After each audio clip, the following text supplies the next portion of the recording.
नमस्कार साथियों, आप सब लोगों का एक नई वीडियो में हार्दिक स्वागत है। आज की वीडियो में हम सॉल्व करने वाले हैं इंपॉर्टेंट प्रश्न जो कि सभी के सभी प्रीवियस ईयर के क्वेश्चंस हैं। तो सभी प्रश्नों को सॉल्व करना है। इन सभी की पीडीएफ जो है आप लोगों को टेलीग्राम पर मिल जाएगी। टेलीग्राम का लिंक डिस्क्रिप्शन में दिया गया है, यहाँ से आप फॉलो कर सकते हैं। तो चलिए वीडियो को स्टार्ट करते हैं। इस तरह से प्रश्न ये पूछा गया। अब कैसे इसे सॉल्व करेंगे, मात्र 10 सेकंड के अंदर इसका आंसर निकलेगा। अब कैसे निकलेगा, देखिए जब भी इस तरीके से यहाँ पर अनुपात दिया जाए, ठीक है, तो जैसे यहाँ पर पहला है a अनुपात b, तो पहले a की वैल्यू यहाँ पर स्टार्टिंग की पहली वाली होगी बराबर के इस साइड की। अब b की वैल्यू यहाँ पर दूसरी वाली हो जाएगी डायरेक्ट, यानी a के स्थान पे हमें 7 रखना है, b के स्थान पर हमें 4 रखना है, ठीक है।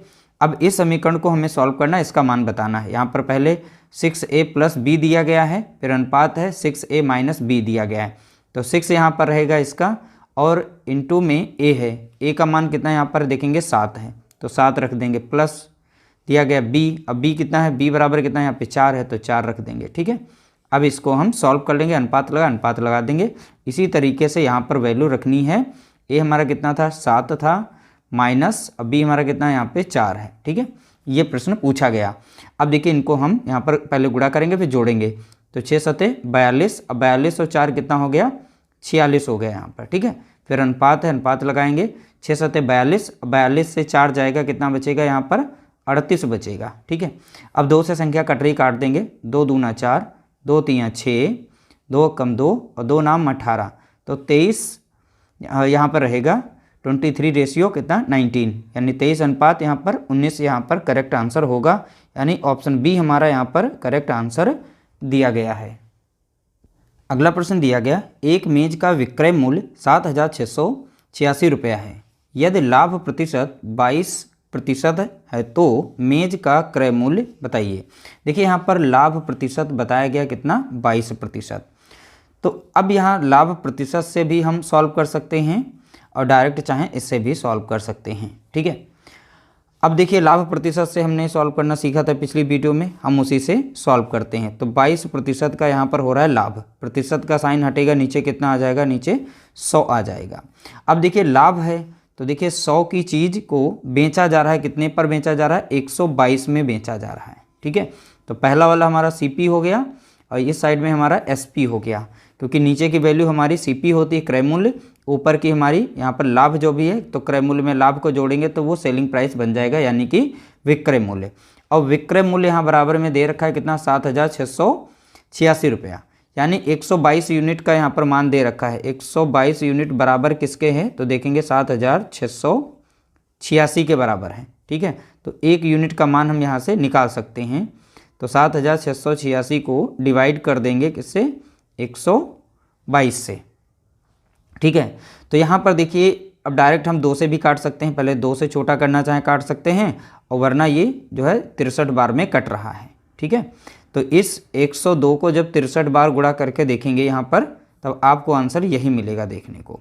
अब इसे छोटा कर लेंगे तो ज़्यादा बढ़िया रहेगा, क्योंकि 2 से 2 छंग 12 और 2 कम 2 कटेगा, और 2 तियाँ 6 लग जाएगा, 2 अठे 16 और 2 चौके 8 और 2 तियाँ 6, और फिर 63 लगाएंगे, 61 है यहाँ पर, 61 छक्का लगाएंगे तो 6 कम 6 हो जाएगा, और 6 यहाँ रहेगा 6 छाक 36, तो 61 छक्का आता है 366, तो इसमें लग जाएगा 384 में 6 बार में। अब फिर यहाँ से 18 बचेगा, तो 18 बचकर कितना बना लेगा, 183 बना लेगा, और यहाँ पर 61 तियाँ लग जाता है 183 ही आता है, 3 कम 3 और 3 छाक 18, ठीक है। तो इसलिए यहाँ पर 63 बार में कटेगा, 61 कम 61 और 61 83, यानी यहाँ पर 63 बार में जाएगा। तो यहाँ पर 1 यूनिट बराबर कितना हो जाएगा, 63 हो जाएगा। तो यहाँ पर देखिए ये वैल्यू जो है आ गई है, इसमें गुणा किया गया कितने से, 63 से, ठीक है, तब जाकर बनी 7,686 बनी है। इसी तरीके से 63 इसमें भी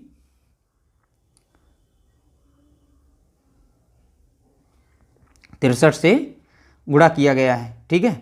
तो चलिए 63 यहाँ पर गुणा करते हैं तो कितना हो जाएगा, 6300 हो जाएगा, 6,300 इसका राइट आंसर हो जाएगा। ऑप्शन हमारा पहला करेक्ट आंसर होगा। अगला प्रश्न लिया गया, ए किसी काम का 4/5 भाग 10 दिनों में पूरा कर सकता है। तो ए के द्वारा जो काम किया जा रहा है 4/5 भाग वह 10 दिन में कर पा रहा है, तो वो पूरा काम कितने दिनों में करेगा। तो ए के द्वारा किया गया कार्य हम निकाल सकते हैं, तो 10। अब इधर की वैल्यू इस साइड में भेज देंगे तो गुणे में कितना हो जाएगा 5 और नीचे आ जाएगा कितना 4। ठीक है, अब यहाँ पर कितना हो जाएगा, अब देखो कट रहा है तो काट सकते हैं, कट रहा है तो काट देंगे, 2 दूना 4 कटेगा और 2 पंचे 10, 5 25, तो यहाँ पर बनेगा कितना 25 बटा कितना 2 मिलेगा। तो ए जो है पूरा काम 25 बटा 2 दिन में वो काम को कर लेगा। तो बी ए से 5 गुना कुशल है। जो बोला गया बी जो है ए से 5 गुना कुशल है, ए को 1 मानेंगे तभी तो जाके बी जो है 5 गुना ए से कुशल होगा। तो इस तरीके से हमने यहाँ पर इनकी कार्य क्षमता का अनुपात बना लिया। बी अकेले उसी काम को कितने दिनों में पूरा करेगा। बी जो है कितने दिनों में पूरा काम करेगा। पहली बात हम यहाँ से टोटल वर्क निकाल लेते हैं। तो टोटल वर्क के लिए हमें ए के द्वारा यहाँ पर पूरा कार्य जो है 25/2 दिन में किया जा रहा है। तो ए की क्षमता कितनी यहाँ पर है 1, तो 1 क्षमता है। अब 25 बटा कितना हो जाएगा यहाँ पर 2, इनका गुणा कर लेंगे तो कितना आ जाएगा 25/2 ही टोटल यहाँ पर कार्य है। ठीक है, टोटल कार्य हमने निकाल लिया। अब बी अकेले उसी काम को कितने दिनों में करेगा, तो बी के द्वारा, तो बी की क्षमता कितनी यहाँ पर है कार्य क्षमता, तो देखेंगे 5 है, तो 5 यहाँ पर नीचे रखेंगे। अब यहाँ टोटल काम था कितना 25 बटा कितना था, तो आप बताएंगे 25 बटा यहाँ पर 2 था।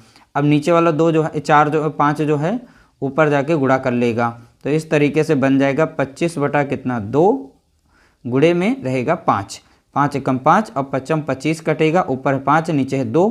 जब 5 को 2 से भाग देंगे तो 2 दशमलव कितना बन जाएगा 5 दिन। ठीक है, 2.5 दिन में बी के द्वारा वह कार्य कंप्लीट कर लिया जाएगा। इस तरह से ऑप्शन हमारा यहाँ पर बी करेक्ट आंसर होगा।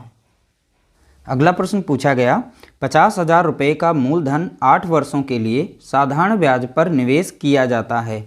यदि वार्षिक ब्याज दर 12% है तो 8 वर्ष बाद धनराशि कितनी होगी। बहुत ही सिंपल सा प्रश्न पूछा गया। देखिए 1 वर्ष का यहाँ पर ब्याज जो भी बोला गया है, 1 वर्ष का जो ब्याज है वो 12% है। ठीक है, तो अब देखिए 8 वर्षों में हमारा साधारण ब्याज कितना बनेगा, तो 1 वर्ष का ब्याज 12%, 8 वर्ष का कितना हो जाएगा ब्याज, तो देखिए 8 गुणा कितना हो जाएगा 12, तो 12 8 96, तो 96% ब्याज बन जाएगा इस पर। ठीक है, तो डायरेक्ट अगर हमें वैल्यू पता करनी है 8 वर्ष की, तो 8 वर्ष का हमने ब्याज निकाल लिया है। इस 50,000 का 196% हम निकालेंगे, क्योंकि अमाउंट जो हमारी थी स्टार्टिंग की मूलधन वो 100% थी। अब उस पर ब्याज हमें कितना मिल रहा है 96% मिल रहा है। कितने सालों में 8 वर्ष में, इसलिए हम 196% इसका मान निकाल लें, हमारा सीधा सीधा आंसर आ जाएगा। तो 196 बटा कितना लिख सकते हैं 100 लिख सकते हैं। ठीक है, 2 जीरो से 2 जीरो काटेंगे। अब सीधा सीधा इनका हम गुणा कर लेते हैं, 2 जीरो यहाँ बचे हैं तो 2 जीरो तो लास्ट में लगेंगे। तो 5 छक्का 30 का 0 हो जाएगा, बचेगा 3, 5 9 45, 45 और 3 कितना हो जाएगा 48, बचेगा कितना 4, और 5 एकम 5, 5 4 कितना हो गया 9, तो 98,000 इसका राइट आंसर होगा। यानी 8 वर्ष के बाद धनराशि कितनी होगी, तो आप बताएंगे 98,000, यानी ऑप्शन बी हमारा यहाँ पर करेक्ट आंसर होगा। अगला प्रश्न लिया गया, जब भी इस तरह से प्रश्न आएगा तो सबसे पहले का वाले प्रश्न को सॉल्व करना है, यानी का वाला पोर्शन जो है सॉल्व करना है, इसको सॉल्व करना है, यहाँ पर पहले नहीं सॉल्व करना। तो देखिए यहाँ पर सीधा सीधा हम लिख सकते हैं 88 बटा कितना 3 और का के स्थान पे गुणा और काटेंगे, यहाँ पर ध्यान रखिएगा तभी आंसर आएगा। अगर एक भी रूल इसमें मिस करेंगे तो आपका आंसर दूसरा आएगा, फिर वो क्वेश्चन गलत हो जाएगा। ठीक है, तो ऐसी गलती वहाँ पर नहीं करना है। तो सबसे पहले देखिए का के स्थान पे हमें गुणा का निशान लगा लेना है। तो का पोर्शन सबसे पहले सॉल्व किया जाएगा, तो इन सभी को हम सबसे पहले सॉल्व करने वाले हैं। 3 एकम 3 कटेगा और 3 दूना 6 और 3 एकम 3 कट गया। ठीक है, 7 से संख्या कट जाएगी, 7 3 21 कटेगा और 7 8 56 8 बार में। अब 8 से इधर कट जाएगी, 8 एकम 8, 8 एकम 8, 8 एकम 8, तो नीचे संख्या पूरी कट गई है, ऊपर यहाँ 11 बचा, यहाँ पे 3 11 3 33 हो गया। ठीक है, 33 बटा कितना 1। अब इधर भाग का निशान लगा, भाग का लगा देंगे। अब यहाँ पे संख्या को हम काट देंगे, 11 कम 11 कट जाएगा और 11 3 33 कट गया, 3 कम 3 कटेगा और 3 3 यहाँ पर हो जाएगा 9 और 3 चौके हो जाएगा 12, तो 34 कम 34, 34 कम 34, यानी इस साइड में संख्या पूरी की पूरी कट गई कुछ इस तरह से। अगर वैल्यू को यहाँ पर चेंज करें तो लिख सकते हैं 33 बटा कितना 1 और गुणे में 1 बटा 1। देखेंगे यहाँ पर 33 ही हमारा राइट आंसर आएगा। तो करेक्ट आंसर इसका हो जाएगा ऑप्शन हमारा पहला, यहाँ पर राइट आंसर होगा। अगला प्रश्न दिया गया, दो संख्याओं का अनुपात 5:6 है। यदि उनका गुणनफल 1920 है तो दोनों संख्याओं का योग कितना है। अब देखिए दोनों संख्याओं का अनुपात दे रखा है, कोई दो संख्या है तो मान लीजिए ए और बी मैंने संख्या मानी, उनका अनुपात दे रखा है कितना 5 यहाँ पर 6। अब देखिए इनको अगर संख्या बनाना है तो इनके साथ में हमें x को चिपकाना पड़ेगा, तब जाके हमने इस तरीके से संख्या बनाई है। अब इनका बोला गया है उनका गुणनफल, अब दोनों संख्याओं का गुणनफल यानी 5x गुणा कितना 6x बराबर दे रखा है 1920 दे रखा है। तो 5 छक्का कितना होता है 30 हो जाएगा, x की पावर जुड़ेगी, x का कितना हो जाएगा वर्ग हो जाएगा, x स्क्वायर हो जाएगा, 1900 यहाँ पर 20 बचेगा। अब डायरेक्ट संख्या कट रही है तो काट देंगे, 1 0 से 1 0 कट गया, 3 एकम 3 कट जाएगा और 3 छाक यहाँ पे 18 और 3 चौके 12, यानी x स्क्वायर बराबर कितना हो जाएगा यहाँ पर, तो आप बताएंगे 64, यानी x बराबर कितना हो गया अंडर रूट यहाँ 64, यानी कि हमें मिलेगा कितना 8 मिल जाएगा। तो x बराबर कितना मिल गया हमें 8। तो यहाँ पर हम इनके साथ में 8 से गुणा कर देंगे, 5 इंटू एक्स लगा ना, x के जगह पे रखेंगे 8 और यहाँ पर भी रख देंगे 6 गुणा कितना हम 8 रख देंगे। तो पहली संख्या, दोनों संख्याओं का बोलोगे दोनों संख्याओं का योग कितना होगा, तो योग हम डायरेक्ट इनका 6 5 11 कर सकते थे, अब डायरेक्ट चाहे ऐसे कर लीजिए या फिर डायरेक्ट कर सकते हैं। तो 8 पंचे कितना हो गया यहाँ पर 40 आ गया और 6 8 48 हो गया यहाँ पर। अगर दोनों को जोड़ेंगे तो हमें कितना मिलेगा 88 मिलेगा यहाँ पर राइट आंसर। इसलिए ऑप्शन डी हमारा यहाँ पर करेक्ट आंसर है। चाहे तो आप डायरेक्ट इनको ही जोड़ सकते हैं, यानी दोनों संख्याओं का योग बोला है तो 5x है, यहाँ पे 6x है, तो जोड़ेंगे तो कितना मिल जाएगा हमें 11x मिलेगा। तो 11 तो वही रहा, x हमारा कितना निकला है 8, तो x की वैल्यू कितनी आई 8, तो 11 8 88। तो आप ऐसे भी इसको सॉल्व कर सकते थे। इस तरह से हमने जो प्रीवियस ईयर के क्वेश्चंस आए हुए थे उनको हमने सॉल्व किया। वीडियो अगर अच्छा लगा है तो प्लीज़ वीडियो को लाइक करना, शेयर करना।